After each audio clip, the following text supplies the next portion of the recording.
Hello, everybody. Today we will be going back over my list of trade targets for the Minnesota Wild ahead of the trade deadline here on Friday, as Chris Johnston and The Athletic have rolled out their NHL Trade Board 8.0. The list of likely sellers has changed a lot over the past month, with multiple teams rising and falling in the standings, and outlooks have shifted a lot. For instance, Utah and Nashville are currently locked in a fight for wild card positions, and Columbus has been playing very hot under their new coach in Rick Bowness. My video from a month ago is already outdated with a number of the names on it, some being traded, some no longer being realistic trade options, I think, for this team. So I wanted to update it with a more realistic grouping of guys that I think this team should target come Friday and beyond. So, as I said, the field of buyers and sellers has shifted a bunch over the past month. And Jeff Merrick had Brian Burke on a recent episode of his podcast where Burke said, and this is paraphrased, quote, "The league is only awarding one Stanley Cup, but 16 to 18 teams will make moves and some will overpay for guys that will not move the needle meaningfully for them." Garen iterated something similar to this in this Joe Smith and Michael Russo article, where he says, quote, "I don't want to say like, hey, I've got to do something. I don't want to ever put us in a bad spot either for now or the future. I want to make sure what we're doing is right and smart and helps." In this interview, Garen also echoes Marcus Foligno's comments about how good Minnesota's locker room chemistry is right now, and that a move could cause more harm than good if it shakes up that chemistry too much. So, what all of this tells me is that Garen is very cognizant of what happened last year at the trade deadline, where they went out and they overpaid on a bottom six guy like Justin Brazeau that looked potentially like a promising acquisition, but he didn't mesh with the style of play in Minnesota, and it cost the team a decent prospect in Murat Kuznetsov, as well as a second round draft pick. And so I do not think that there is a true 1C that the Minnesota Wild can acquire with the current assets at the trade deadline, but the offseason might be a different story. What I mean by that is I don't think Robert Thomas is getting traded by Friday. I think that looks a lot more like an offseason move. And I think that as such, the Minnesota Wild should be all in on him as their 1C and should hold a lot of the assets that they would trade for him until the offseason so they have a competitive package to offer for him. That being said, I do think the team should still be aggressive in pursuing deals, but should stick to their guns about not overpaying for a lesser player just because they want to make a move. I would prefer if they make a smaller needs based acquisition for a depth guy that's really good at taking faceoffs, for instance, than swing big and miss on one of these bigger names and leave the prospect pool completely dry come the offseason for a much bigger name like Robert Thomas. So, keeping that in mind, there are four prospects I don't think that I would move unless it is for a Robert Thomas type 1C. Starting off with Jesper Wallstedt. He's probably the best prospect in the pool, and I think if you're truly set on trading him, you should hold him for Robert Thomas. Uh, Second off, in a similar vein, is Danila Yurov. I think he has the potential to be a 1C, and I think he does everything, including little things, very well. And I think it's just a matter of getting him some NHL experience. However, I do think Danila Yurov cannot play center for the rest of the season for this team. I think that having Danila Yurov center a line when his faceoff percentage is currently under 39% is a huge detriment to the team. So I think that we should be looking to bump him off the faceoff dot with a trade, but I would not move Danila Yurov in a trade at this point. For other names of guys that I would not dangle unless it's for a Robert Thomas type center is Charlie Stramel. He looks to be kind of a high upside middle six center with a tall frame and a strong net front presence. He currently is winning above 50% on the dot in the NCAA, and is likely going to be signed after his college season finishes. I think he is the perfect internal buy candidate for this team, and I think would provide an immediate upgrade on the faceoff dot, especially over Yurov and potentially over a guy like Ryan Hartman, uh, that this team needs for a playoff run. And especially you retain some of that team control. He's on an entry level for the next 3 years if you sign him. I think that value is too good to pass up and too good to trade away willy nilly for one of these targets that we're going to cover in a little bit. Finally, the guy that I also would like to avoid trading as much as possible is recent draft pick Adam Benak. Benek reminds me a lot of Marco Rossi in that he's an undersized center that is an incredibly strong player with great hands. He has great hockey IQ. He's immensely productive as a scorer. He's very good on the faceoff dot over in the CHL. And I think he is a very underrated part of the prospect pool in Minnesota. And he's one of the only prospects that I think the Wild has that I can see true top six potential in as a forward, although I think he probably ends up moving to wing at the NHL level. And so that being said, I would prefer if they don't trade him unless it's for a well-established 1C, but I can also see him getting moved in another impact trade that helps the team win now.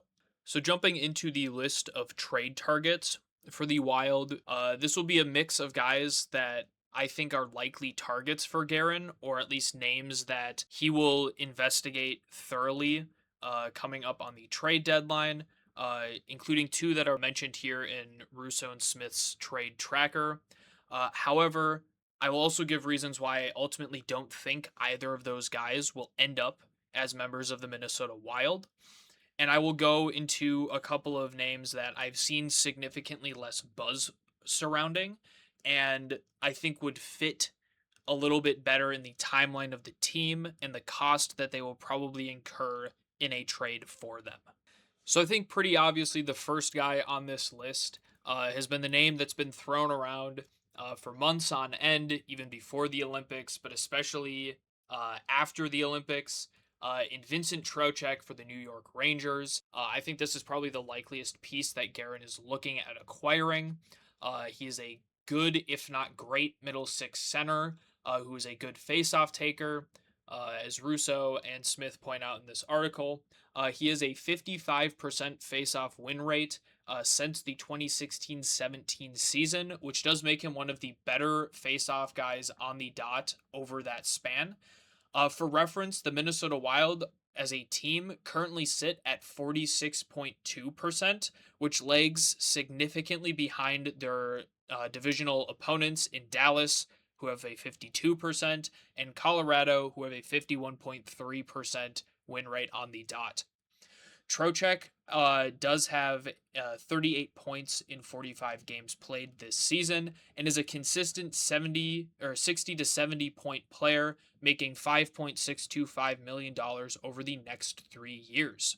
Trocheck was a big piece of the 18 for 18 penalty kill at this most recent Olympics for Team USA and is a right shot centerman, which would fill gaps on this team for both the penalty kill and the power play. However, I don't think he is a true 1C that Guerin is looking for. I don't think he can drive play effectively on his own. I think he's a nice complementary piece, but I don't think he's going to drive play like a guy like Robert Thomas would. And as such, I don't think that he is the type of guy that we should be swinging those four mentioned prospects for in a trade. Additionally, Trocheck is a little bit on the smaller side. I don't care about this as much. I don't think that size is ultimately a huge impact in the NHL, but Guerin certainly has his opinions on it. We saw for years he shopped Marco Rossi, uh, seemingly exclusively because he was under 6 feet. And so I think you look at Trocheck, who is 5'11, so just a tad under, but still not a 6'2" plus centerman that I think Guerin has been searching for that top line. And he doesn't have the playmaking ability to offset the size that I think Guerin is looking for. So I think I'm not opposed to the Wild trading for Vincent Trocheck, but I think the biggest thing is to not overpay for him, which I think Garen is cognizant of, as we saw in that other Russo article. But I think I would be fine with a package of someone like David Juracek or David Spacek, giving a higher upside defensive prospect, especially if it looks like Adam Fox might not be long for New York. Replenishing the right side defensive pool with a talented guy. Either you go for the draft pedigree and probably the higher upside in David Juracek, or the player that is a little bit better right now in David Spacek. That should be clear by the fact that he made the Olympic team over Juracek. I would also tack on one of kind of the B tier wing prospects the Wild have, either in a Riley Height or a Ryder Ritchie. And I would then be fine giving up something like the 2027 first round pick. However, ultimately, I think Vincent Trocheck does not end up a member of the Minnesota Wild. I do think they will get outbid for him. And I think the Wild should be fine with that. I think come deadline, if Trocheck is traded, because there's not a guarantee he is, but if he is dealt, I think the Wild will look at the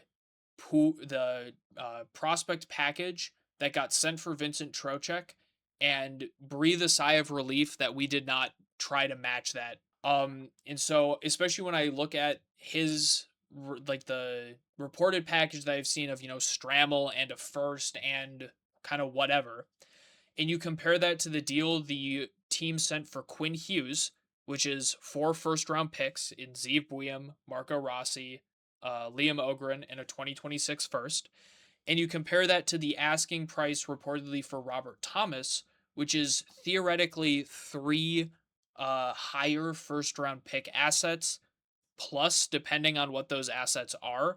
I don't think giving up a similar package for Vincent Trocheck makes any sense whatsoever. So the next name listed in this article actually comes from Pierre LeBrun, who states that Steven Stamkos has the Minnesota Wild on his short list of teams he'd be open to getting traded to, alongside the Dallas Stars and the Tampa Bay Lightning. So this is kind of coming out of left field as well. I didn't think that Stamkos had any interest in joining the Minnesota Wild. However, I think it is a testament to the fact that, as Russo and Smith point out, how far this team has come in terms of being considered a contender, especially this season. And it does give Minnesota a little bit more leverage in this deal, knowing that they are one of the 3 teams that Stamkos is willing to get traded to and is willing to waive his full no move clause for.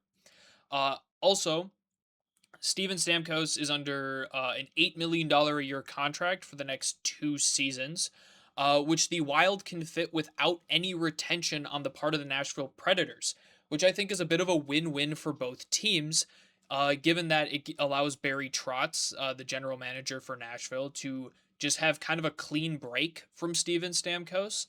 He doesn't have to hold any money on that deal, and the Wild don't have to send any additional assets to get Nashville to retain on that contract.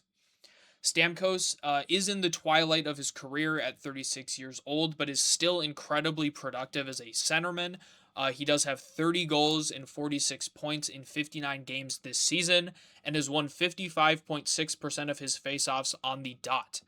However, as I did just mention, his age is probably the most concerning aspect for me. Russo and Smith posit in their trade tracker that when you possess 2 play-driving wingers in Kirill Kaprizov and Matt Boldy, and add Stamkos, perhaps adding a number 1 center isn't a necessity. There is a chance Joel Eriksson Ek, Ryan Hartman, Danila Yurov, and Nico Sturm could be good enough to go on a deep run. I don't disagree with that statement, but I don't think that acquiring Steven Stamkos should be your move unless you intend on him being that 1C for you. Because otherwise, I don't think his timeline of being at the tail end of his career, having 2 more years after this one, makes any sense for this team.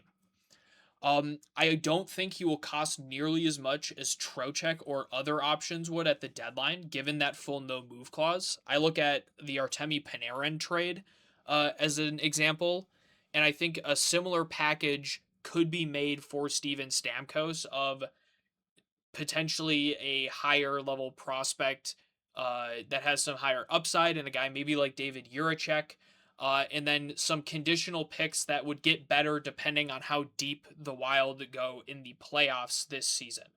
I think that would be, again, a very similar package to what Panarin got for the Rangers, and I think that could be a similar situation to what Stamkos could get for the Wild. So bouncing now to a couple names that I haven't seen get as much attention as either Trocheck or Stamkos recently, or even a guy like Ryan O'Reilly in the past. Uh, I will say Guerin has typically kept his deadline and in-season trades pretty close to his chest. I look at, Justin Brazeau last year was not a name I think I had on my radar coming into the trade deadline. And Quinn Hughes certainly wasn't a name I think anyone had associated with Minnesota before the trade went down.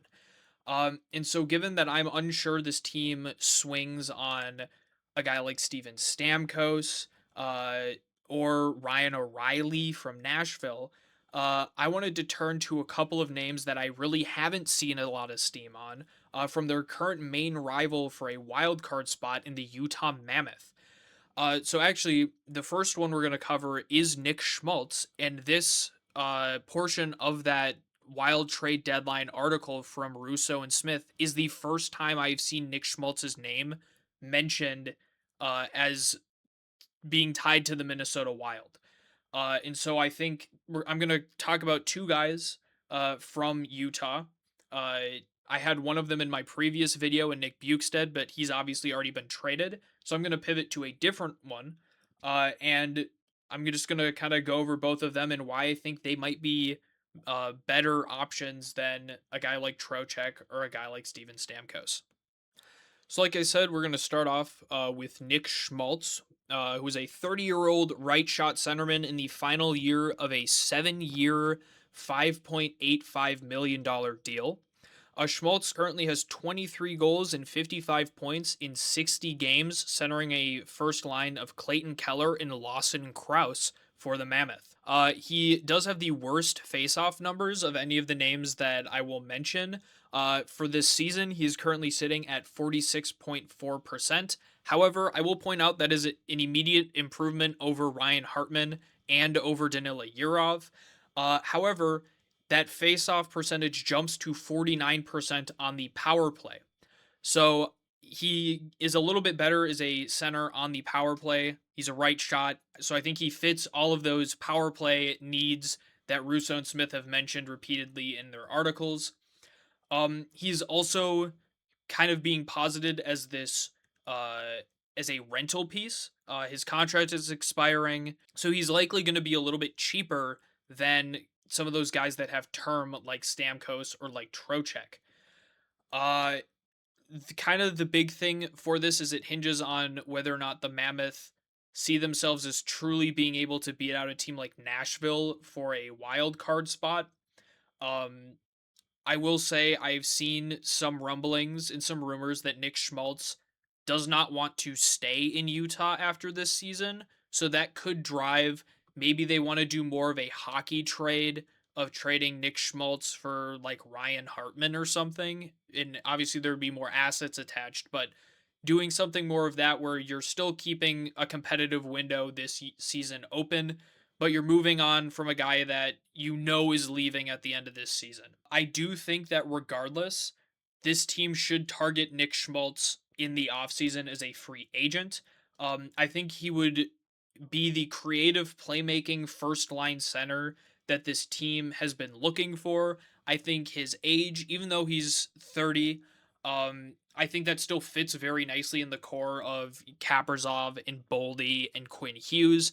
I think you can form a nice 5 to 6 year competitive window with all of those guys, and you've got Danila Yurov coming in, so on and so on.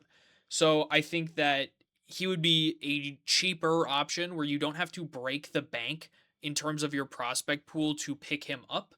And I think that you could try and entice him into signing an extension as a part of the trade for him.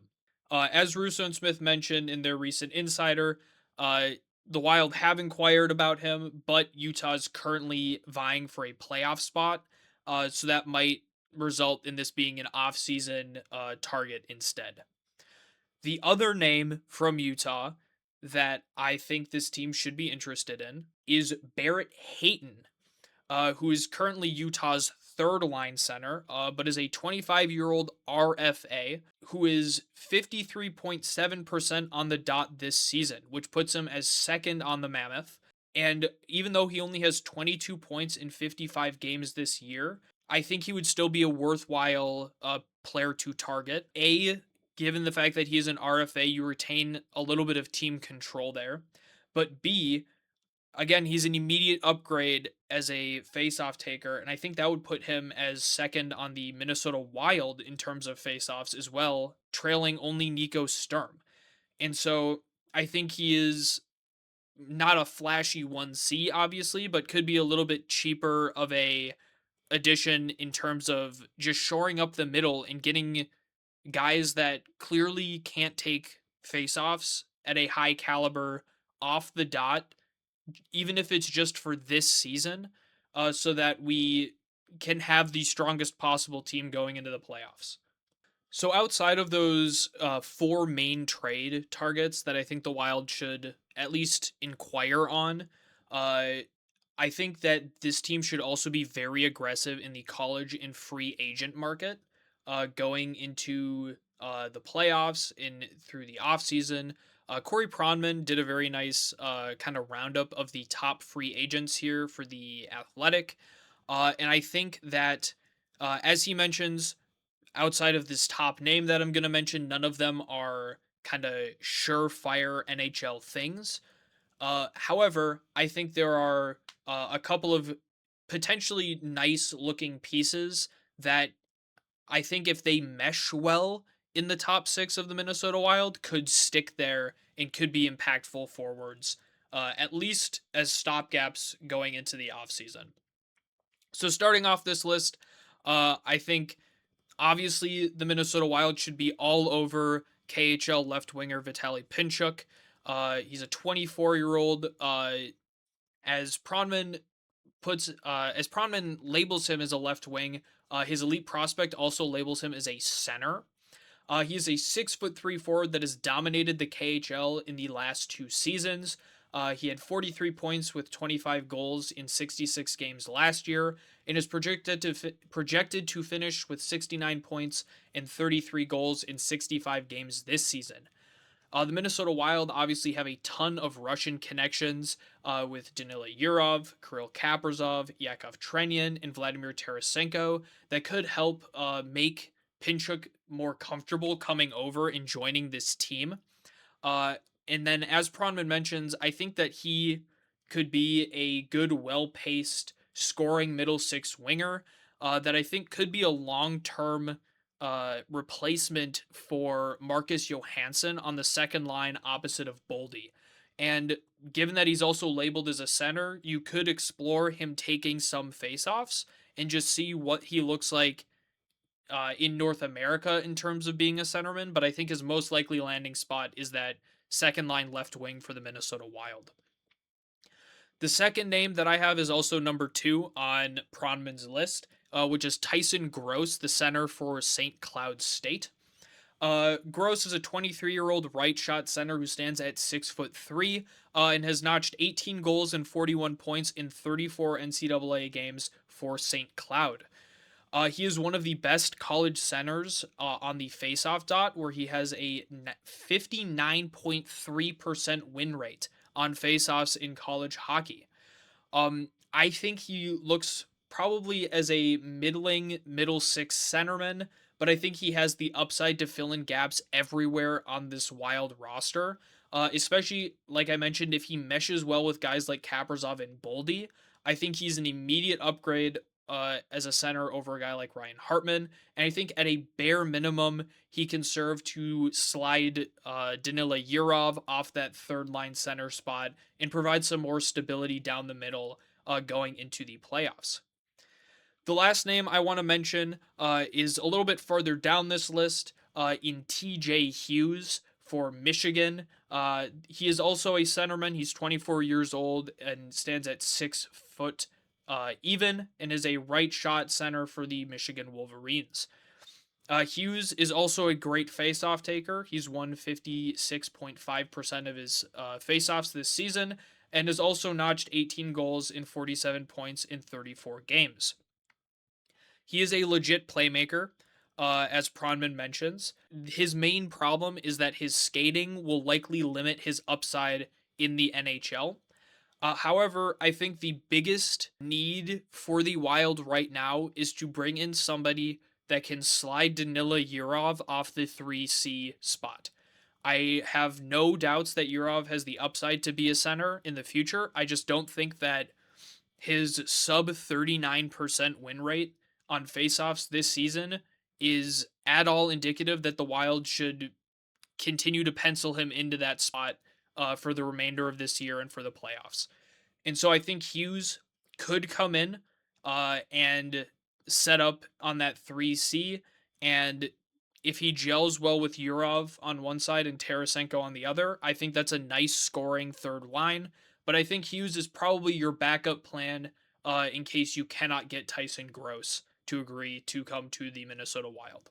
So, kind of to wrap all of this up, how I would approach the deadline if I was in Guerin's seat is the more that I think over different moves for the short and long term health of this team, I am not convinced taking a big swing on Vincent Trocheck or Steven Stamkos is the move that leads to this team being its best possible self this year and in the future.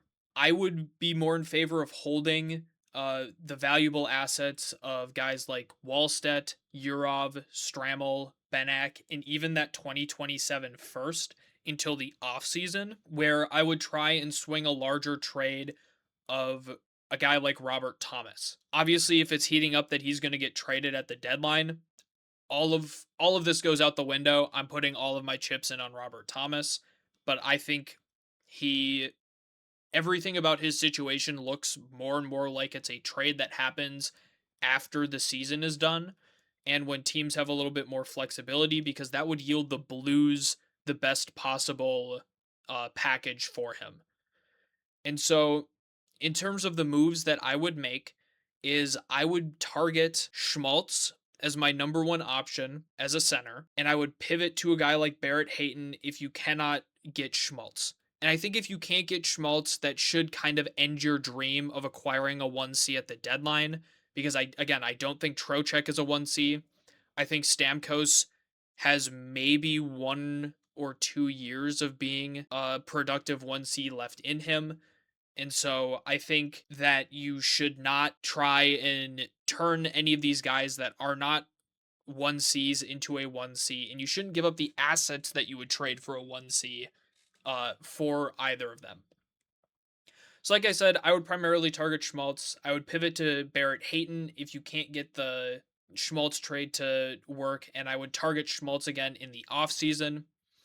Um, and I would be very aggressive in the Euro and NCAA free agent market. Like I said, I would go hard after Pinchuk, and I would desperately pitch to him, look, we have a spot for you after this year on that second line left wing. We've got a lot of Russian players that can help you get acclimated to this locker room very easily. And we're a team that's already on the cusp of a cup run, and I think that he would extend that window nicely. And I would also target Gross and Hughes as free agent hockey or NCAA centers. I think both of them are immediate impact or immediate upgrades on the faceoff dot, at least over guys like Ryan Hartman and Danila Yurov. And I would sign Charlie Stramel immediately following the end of his NCAA season. Stramel is currently sitting at a 53% face-off win rate, and he's centering the top line with Porter Martone at Michigan State University.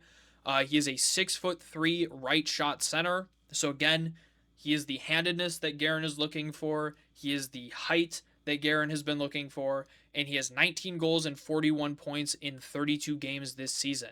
The other thing that I think is a huge positive for Charlie Stramel is that not only do his coaches talk very highly of him, but his teammates have also talked very highly of him and often credit Stramel with being a bigger impact on their success and the success of the team overall than might appear outwardly on the stat sheet. I couldn't find the exact articles where I am pulling these from. I believe Porter Martone has said something along the lines that Charlie Stramel has helped him immensely with the jump from the CHL to the NCAA. Isaac Howard said it last year and wrote to Howard winning the Hobie Baker that Charlie Stramel has continually puts him in a position to succeed. And his coach Adam Nightingale has praised his development in leadership in countless articles and interviews where he's talked about the success that Stramel has had at MSU. And so I think his value will only continue to go up if he plays solidly in the Frozen Four and if he transitions well into the NHL in the playoffs. So I think your best bet is holding Charlie Stramel to the offseason, giving him a runway to play and trying to boost his value as much as possible if you're dead set on trading him for a Robert Thomas. So with all of that, I think my ideal deadline is bringing in some less flashy pieces that mainly serve at bolstering some of the clear holes in terms of face-off production. As Smith and Russo point out in this article here, John Hines is also very, very acutely aware that face-offs are probably the biggest issue that are plaguing the Minnesota Wild team right now. They need to win on the dot if they want an actual deep cup run. And well, yes, Trocheck and Stamkos obviously improve that for this team. Basically, everybody would at this point. This has been one of the worst face-off taking teams in the NHL. I think there are better, cheaper options that solidify your depth and still allow you the flexibility to go after a Robert Thomas or another legitimate 1C in the offseason. And I think that's the route that this team should be taking. So with that, that about wraps up today's video covering the post-Olympic trade deadline targets for the Minnesota Wild. Uh, What'd you guys think about my proposed packages, my proposed targets? Uh, Let me know your thoughts down below. If there's anyone else you think the Wild should be targeting, feel free to throw those down below as well. This is the uh, Trade Board 8.0 from The Athletic. Looking at all of these centers, obviously you've got guys like Nazem Kadri, Elias Pettersson is up here. But are there any other names either on this trade board or off it that you think the Wild should be targeting? So feel free to throw those thoughts down in the comments below. If you have any thoughts for what I should cover in the next video, feel free to include those too. If you liked the video, feel free to hit the like button and subscribe to the channel if you want to see more. So peace.